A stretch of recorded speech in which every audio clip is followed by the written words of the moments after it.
kick off for the intergenerational shift. Thank you. No, please sit down. I wasn't supposed to speak at this event. I'm supposed to speak at the next event. The executive secretary is presently talking with Butchobad. We're drafting a message for we have a spot with Taiwan presently. And when Senator Rojas has graciously agreed to be my representative to try and settle that problem, they're drafting a message that we will be transmitting to the Taiwanese officials.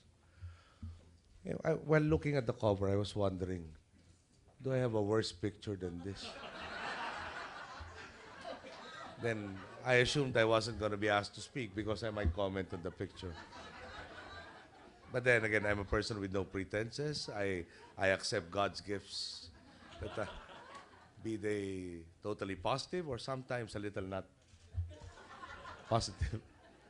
But I guess that should be the case. So this is really, to me, what has strengthened me throughout the campaign, and which actually strengthens me on the daily grind. I've been accused of being a leisurely president, and you know, some of these critics I really would want to invite to tackle one of my days.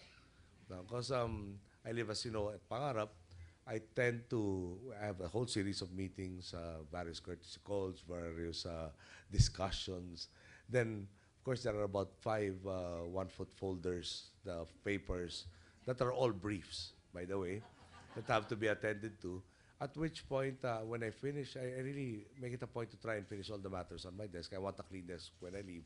So I transfer to Pangarap, which is about a 5 or 6 minute travel from the palace. And when I get there, there's a new set of documents that need my attention. And I've asked my staff, so I just left here. We finished everything. Why is it that you treat the residents as the extension office? And I guess that's part and parcel of it. We really have to take care of so many things. Earlier, this should be, I haven't read the book, no? So it should be a reminder of our promises. I'm hoping that I haven't been neglectful of the promises that I have enunciated during the campaign, during my various positions that I've held in government. My father did stress the importance of keeping to one's words, no? And I've endeavored to do so. I will submit that we have not finished the work. There really is a lot, really a lot to do. When I was being asked to run, I did say, um, there were people who came up to me and approached me and said, we know you will not be able to change our country from black to white. Perhaps, as my father would put it, our mission is to make it gray, the gray, which is the in-between step, lighter and lighter in shade until we get to the white. And we will be there with you. And so when I accepted the challenge, you know, of running first and then running this country, running for the campaign and then running this country, in the back of my mind, I was accepting on behalf of all of the people who egged me to run. Therefore, those of you who are absent and aren't helping us, I hope my parents visit you one of these days. But seriously, there really is a lot of good news, no? And can I just highlight? We've talked about the economic numbers. They're coming. They keep on coming. Perhaps there is even a worry that there might be too much capital coming in that might lead to inflationary pulls on the economy. But that is also being addressed. Let me talk about the simpler things, no? We have a problem with dengue. Dengue is now a year-round phenomenon instead of a seasonal event. There are 4 varieties of dengue. And surprisingly, our Department of Science and Technology came up with a solution that is really a solution and not merely show.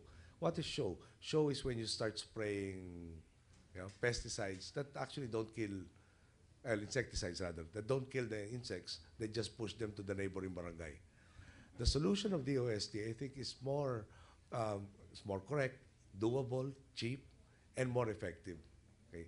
So what does it entail? Basically, it entails a can. The can has a piece of black wood, either painted or burned black, and there is a solution within the can that kills the eggs that are born by the mosquitoes. So it's a mosquito trap. Okay. Previously, they tried various mosquito traps. Unfortunately, they forgot where they put the traps. So the solutions became mosquito larvae incubators. But this time around, we have a very good secretary in the Department of Science and Technology. It is very easy to replicate, so it's very cost effective, and it really does address solving the problem of dengue instead of just having all of the shows of fumigation that doesn't do anything. He is also embarking, they're already on field tests of a water purification system. There's a very sizable number of our population that does not have access to potable water. And the solution is basically a vase. The vase has micropores, holes that are smaller than the typical sizes of viruses and bacteria. So they can pass through. The water then is free of the various viruses and bacteria. You have clean water at the end of it. It's now undergoing field tests.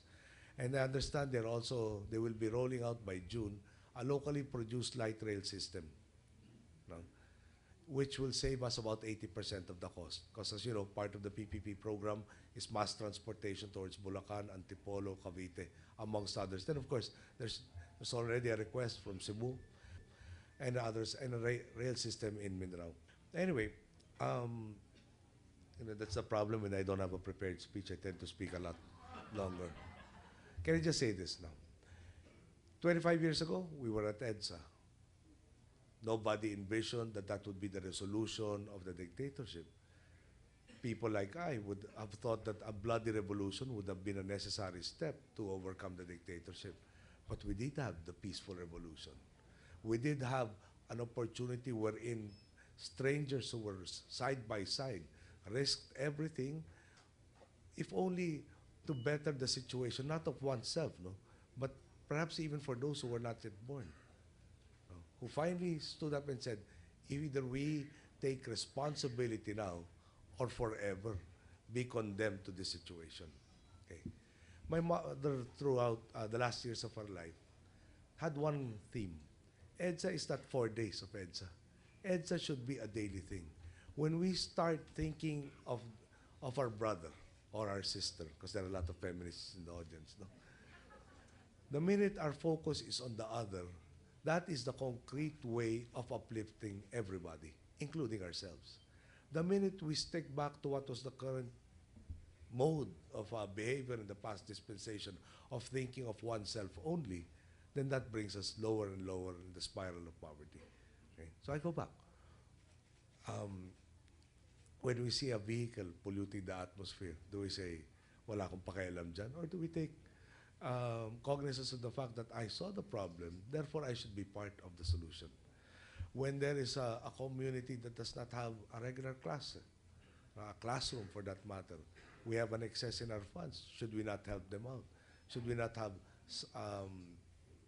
an addition, perhaps an honoraria to the teachers that will help us teach the citizenry?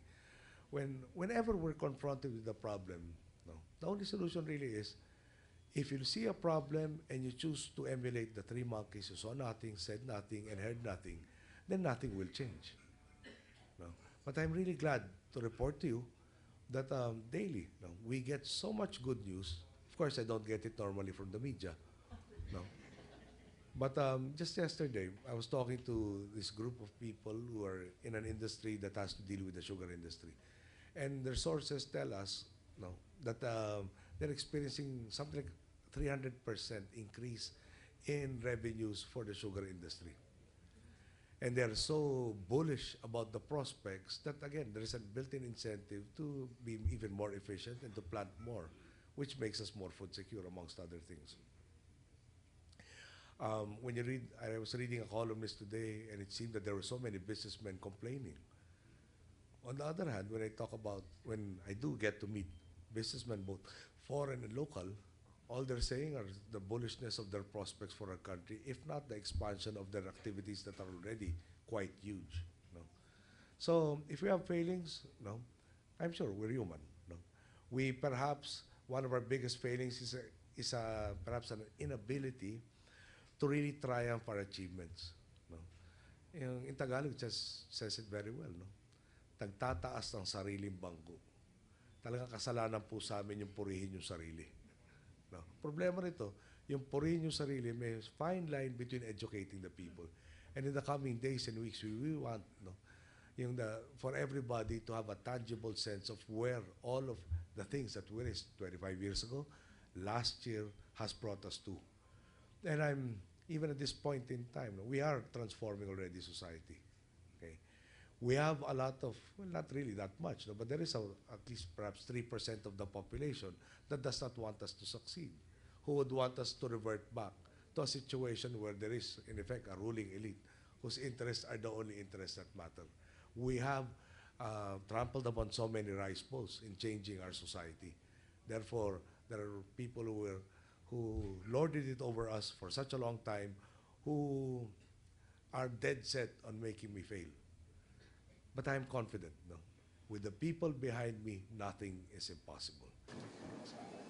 Those of us who were in the dictatorship, those of us who were in EDSA, then afterwards, especially for those who are closest to us, there was really that dearth of documentation. And unfortunately, we might lose the lessons that were learned, which might condemn us to repeating the same mistakes. No? And in that light, no, we really thank Dr. Villacorta for coming up with this book, something that can be studied better by the generations not yet born, so that we do proceed from height to height, and we do not revert back to a situation that led to the necessity of our people going that extraordinary mile to achieve a rightful place in the sun. Again, thank you, Dr. Villacorta, and all of your cooperators for this book. Salamat po. Maraming salamat. Pangulong Noynoy.